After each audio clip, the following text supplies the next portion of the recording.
Some people, what do they call it, genocide? I have never called it that. It's just the scale of the Israel response, which I think became increasingly disproportionate. If you degrade them, you humiliate them, you murder them, that don't be surprised if a Nat Turner revolt happens. And that's exactly what I said about October 7th. I think it's right, obviously, to condemn what Hamas did, but I do think it's important to look back. After October 7th, for those of you who followed the Piers Morgan saga, first year of after October 7th, the standard question was, do you condemn what Hamas did on October 7th? By the end of that first year, he was being mocked for that question, and then he subtly modified it to what he thought was a rhetorical question. That is a question for which the answer ought to be obvious. Did Israel have a right to self-defense after October 7th? And that is a complicated, I believe, question. Now, I've got a few issues with that, Norman. One, I have never deviated from asking people, do you condemn what Hamas did? Because I think the answer is very illuminating. If you can't, as a human being, condemn what Hamas did on October the 7th, then I find anything that people then say after that extremely hard to take seriously. And I don't care who's doing it. If you're murdering 1,200 people, wounding 7,000 more, kidnapping 250 plus, including Holocaust survivors and a baby, then you should just be condemned for what it is. This is Western media hypocrisy after October 7th. Piers Morgan kept demanding condemnation of Hamas, as if that was the price of entering the conversation. But where was this moral test before October 7th?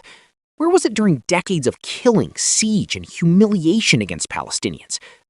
So I've got no apology for saying that repeatedly or for continuing to ask people that question if I suspect the answer may be equivocal or they just don't want to answer or say no. And on the issue of Israel's right to self-defense, I've never disputed that Israel had not just a right, but a duty to defend itself after October the 7th from future attacks, not least because the Hamas spokesperson said on air, we're going to keep trying to do the same thing again and again.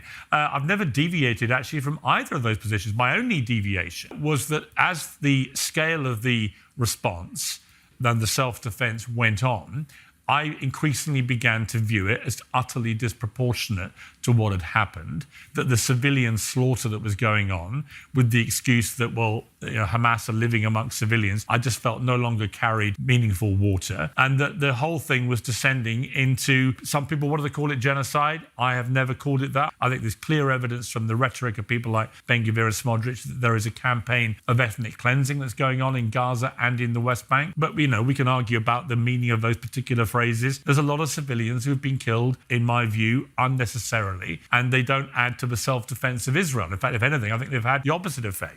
They've made Israel more vulnerable and Jewish people around the world more vulnerable, as we're seeing. So there's a lot, obviously, to unpack in my response there. But just to be clear, I've not deviated from either of those two things that I said originally. I maintain them both now. It's just the scale of the Israel response, which I think became increasingly disproportionate, that has been, I think, where a lot of people have gone, like me.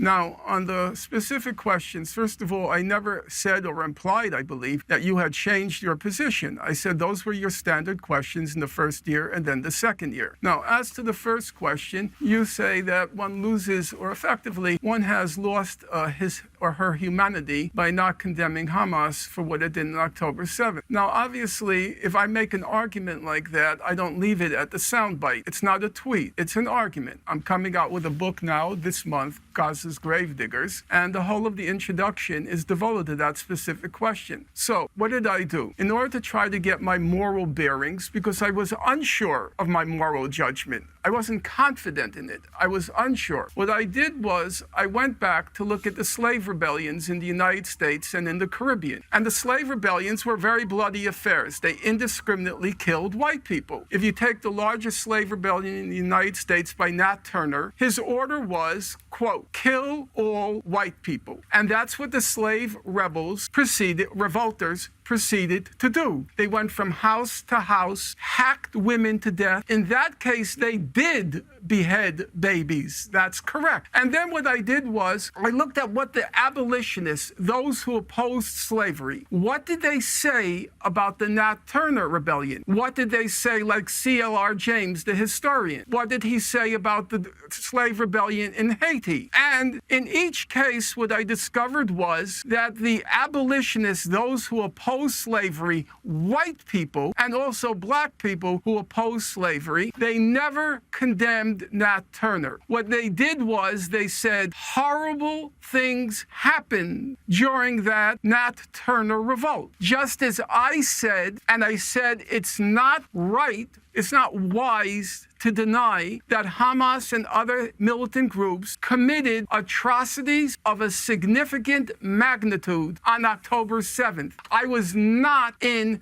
denial mode. But then I did exactly what the abolitionists did. They did not condemn the slave revolts. They condemned, in the case of the United States, they condemned the white people who either enforced or turned a blind eye to slavery. They said, we warned you, we warned you, we warned you. If you treat people this way, if you degrade them, you humiliate them, you murder them, that don't be surprised if a Nat Turner revolt happens. And that's exactly what I said about October 7th. If you knew, as I did know, what had been done to the people of Gaza, the fact that even the head of Israel's National Security Council said in 2004, Giora Island, he described Gaza as a huge concentration camp. Or Mary Robinson, the UN High Commissioner for Human Rights, she said in 2008, she said a whole civilization is being destroyed. I am not exaggerating. It's being destroyed. Or as the Economist said in 2023, just on the eve of October 7th, when they said that Gaza was a sinking ship. In the face of all of that, you can't be surprised by October 7th. You can't pretend to be shocked by October 7th, and you can condemn the atrocities, but just as the abolitionists did not condemn the slave revolts, I won't condemn the revolt by the inmates of a concentration camp who were born into it, because the people of Gaza who burst the gates, they were mostly around 20 to 22 years old. They were born into a concentration camp. They languished in that concentration camp, and they were fated and destined to die in that camp. This is Finkelstein's point. If people are trapped, humiliated, and killed for decades, then don't act shocked when an explosion happens. That doesn't justify October 7th, but it does explain why the story cannot begin there. So, Joe, very quickly, your response to what Norman Finkelstein said there about October the 7th, because he made a lot of parallels about people who have been in some form of slavery rising up, and that it's more complex than just condemning it outright. A lot of people will be appalled by that and say this is clearly a terrorist attack, that, referencing back to slavery is missing the point about what happened in 2023. What do you say?